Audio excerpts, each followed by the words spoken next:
Hello, ഇന്ന് ഞാൻ വന്നിട്ടുള്ളത് വളരെ സിമ്പിളായിട്ടുള്ള ഒരു കൂൾ ഡ്രിങ്ക്സിൻ്റെ റെസിപ്പിയുമായിട്ടാണ്. മുഹബത്ത് കാ സർബത്ത്. ഇങ്ങനെയാണിത് തയ്യാറാക്കുന്നതെന്ന് നമുക്ക് നോക്കിയാലോ. അപ്പോൾ അതിനായിട്ട് ഞാനിവിടെ ഒരു ചെറിയ കഷ്ണം തണ്ണിമത്തന് എടുത്ത് വെച്ചിട്ടുണ്ട്. അത് നല്ലതുപോലെ തോലെല്ലാം കളഞ്ഞ് കുനുകുന ചെറുതാക്കി അരിഞ്ഞെടുക്കുക. ഈ നോമ്പ് കാലത്ത് ഉണ്ടാക്കാൻ പറ്റിയ നല്ലൊരു ഡ്രിങ്ക്സാണിത്. എല്ലാവരും ഉണ്ടാക്കി നോക്കിയിട്ടൊക്കെ ഉണ്ടാവും വീടുകളിൽ. എന്തായാലും ഇത് നല്ലൊരു ടേസ്റ്റി ആയിട്ടുള്ള ഡ്രിങ്ക്സാണ് മുഹബത്ത് കാ സർബത്ത്. ഞാനിത് 1-2 വട്ടം ഉണ്ടാക്കി നോക്കിയിട്ടാണ് നിങ്ങളുടെ മുന്നിൽ ഫീഡ്ബാക്കായിട്ട് ഈ വീഡിയോ ചെയ്യുന്നത്. ഞാനിവിടെ ചെറിയൊരു കഷ്ണം തണ്ണിമത്തനാണ് എടുത്തിട്ടുള്ളത്. നിങ്ങൾ എടുക്കുമ്പോൾ നിങ്ങളുടെ ഇഷ്ടത്തിനനുസരിച്ച് എടുക്കുക. വേറെ ഉള്ളതൊക്കെ ഇതിനനുസരിച്ച് ക്വാണ്ടിറ്റി കൂട്ടാവുന്നതാണ്. അപ്പോൾ ഞാനിവിടെ കുനുകുന അരിഞ്ഞ തണ്ണിമത്തനൊക്കെ വേറെ ഒരു ബൗളിലേക്ക് ഇട്ട് കൊടുക്കുന്നുണ്ട്. നോമ്പ് കാലം ആയതുകൊണ്ട് തന്നെ ഫുള്ള് വീഡിയോസ് മുഹബത്ത് കാ സർബത്താണ് യൂട്യൂബിൽ കാണുന്നത്. അപ്പോൾ ഇനി ഞാനും കൂടി ഉണ്ടാക്കാൻ ബാക്കിയുള്ളൂ തോന്നുന്നു. അങ്ങനെ ഞാനിവിടെ നമ്മുടെ ബത്തക്ക എല്ലാം അരിഞ്ഞ് വെച്ചിട്ടുണ്ട്. ഇതിന് ഒരു ബൗളെടുത്ത് അതിലേക്ക് ഇട്ട് കൊടുക്കാം. ശേഷം നമുക്ക് ഇതിലേക്ക് നല്ലതുപോലെ തിളപ്പിച്ച് ആറിയ പാല് ഒഴിച്ചു കൊടുക്കാം.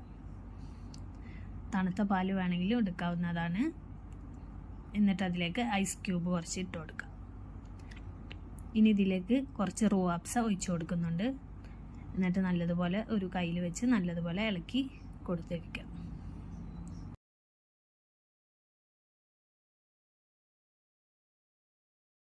ഇനി നമുക്കിതിലേക്ക് ആവശ്യമുള്ളത് മധുരത്തിനനുസരിച്ചുള്ള പഞ്ചസാരയാണ്. നിങ്ങൾക്ക് ഇവിടെ പഞ്ചസാരക്ക് പകരം കണ്ടൻസ്ഡ് മിൽക്കും ചേർക്കാവുന്നതാണ്. ഞാനിവിടെ 2 കയ്യിൽ പഞ്ചസാരയാണ് ഇട്ട് കൊടുക്കുന്നത്. എന്നിട്ട് നല്ലതുപോലെ ഇളക്കി കൊടുത്തെടുക്കുന്നുണ്ട്.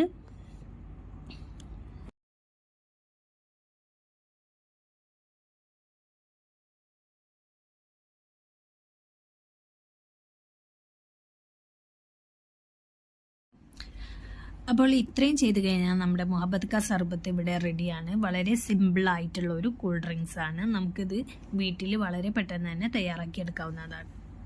നോമ്പ് കാലം ആയതുകൊണ്ട് പിന്നെ പറയേ വേണ്ട. നമ്മുടെ വീട്ടിലൊക്കെ ഇത് ചിലവരൊക്കെ ഉണ്ടാക്കി നോക്കുന്നുണ്ടാവും. തീരെ ഉണ്ടാക്കി നോക്കാത്തവരാണെങ്കിൽ ഒരിക്കലെങ്കിലും ഇങ്ങനെ ഉണ്ടാക്കി നോക്കുക. നല്ല ടേസ്റ്റി ആയിട്ടുള്ളൊരു ഡ്രിങ്കാണ്.